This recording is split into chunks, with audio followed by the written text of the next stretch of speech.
So my name is Camila Teixeira de Freitas Durand, and I was born in São Paulo, Brazil. That night that I wanted to kill myself, I looked at him and I said, if I kill myself, who's going to take care of this little dude? Because I never felt that I was good enough to have a man all to myself.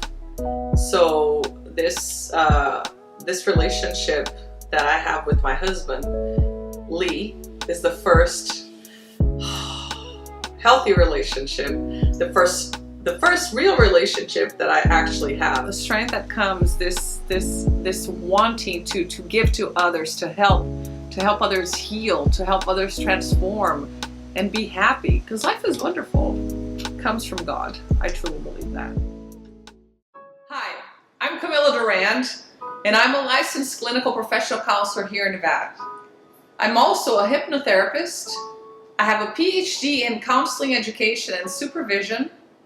I am the owner and publisher of Red Rock City Lifestyle magazine that serves the most affluent homes in Summerlin here in Las Vegas.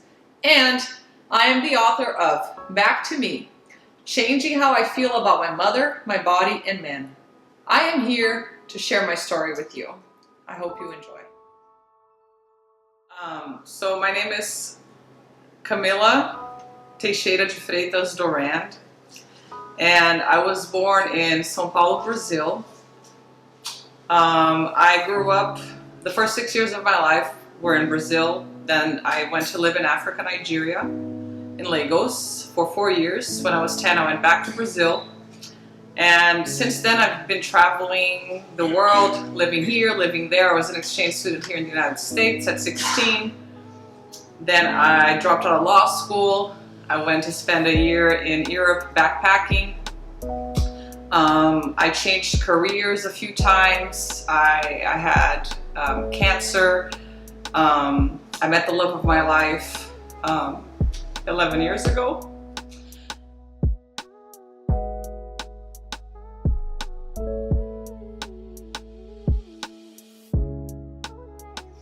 I'm an author. I wrote Back to Me, Changing How I Feel About My Mother, My Body, and Men, as an inspiration to the women out there, to the people who are afraid to really dig into themselves and find out who they are and what sparks their soul, right? So my project is called Red Rise Empowered Dream, and this docuseries, this bio-series is being filmed so you can be inspired to rise, empower, dream, and live the most beautiful life.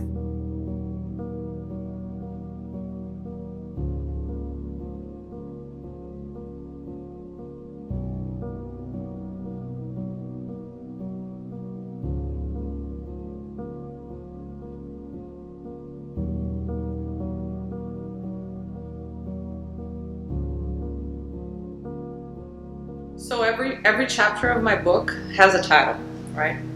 And in the beginning there is one that is called Broken Glass.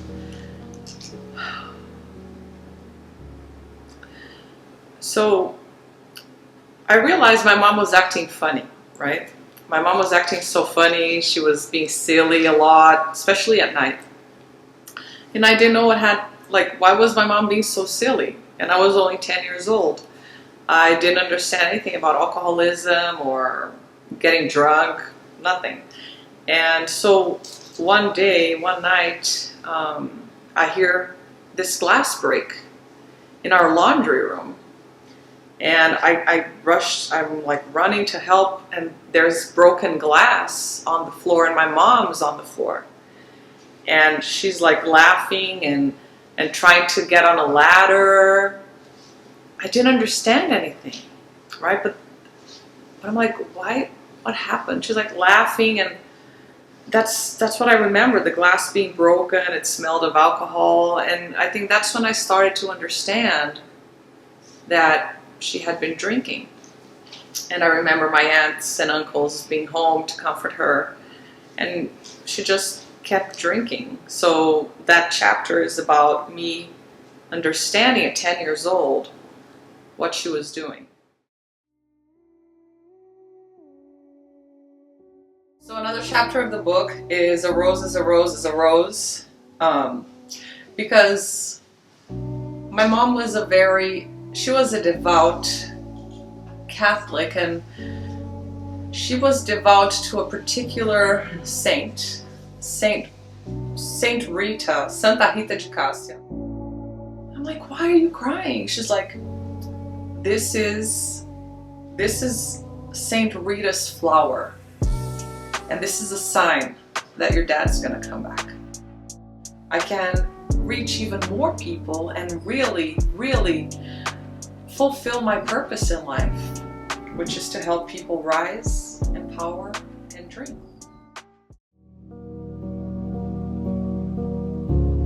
This episode is Overcoming. It's the topic. So the book, when it was first launched, it had another name. It was called Written in the Stars, The Art of Letting Go and Starting Over, right? Because I've had to overcome a lot of situations in my life. So my weight, that belief that I was unworthy of love, my cancer, my relationship with my mom, and so that's the name I wanted to give, but a friend of mine said that people wouldn't understand what it meant in the beginning, just from, the shelf, because a lot of the times you buy the book by the title. So I changed it to Back to Me, because that's what I'm doing. I'm coming back to myself. Every step that I take, every decision that I make, is I'm coming back to myself. I'm stepping into my power, stepping into who I really am, into my purpose. My relationship with him also didn't last very long. So with Lee, we've been together for 11 years, and he's the love of my life. We met in a very special circumstance. So I was an exchange student in Montgomery, Alabama in 1991. And I lived with this family for an entire year, because with Rotary, I was an exchange student with the Rotary program. We have to change homes every 3 to 4 months, right? But in Montgomery, Alabama, nobody wanted an exchange student except for this family. So I lived with a guy, his name is Rodney, and Rodney had been married 2 times. I was with his second family. So Rodney had been married to Linda, and they had 3 kids, and they lived in California. And Rodney was then married to Barbara, and they had 3 younger kids who I lived with. So at the end of that year, with that family, I became part of the family, and I knew all the aunts, the uncles. The 2 kids from Rodney's previous marriage went back to Alabama for the holidays, so I met 5 of the 6 kids, and I was just part of the family. The conversation doesn't stop here, though. Tune into my weekly podcast, Rise, Empower, Dream, where we will explore new stories, face fresh challenges, and celebrate our successes. Connect with me on social media for the latest episodes, insights, and events. Thank you again for watching and engaging, and for sharing my bio series and my posts with people who might find my message helpful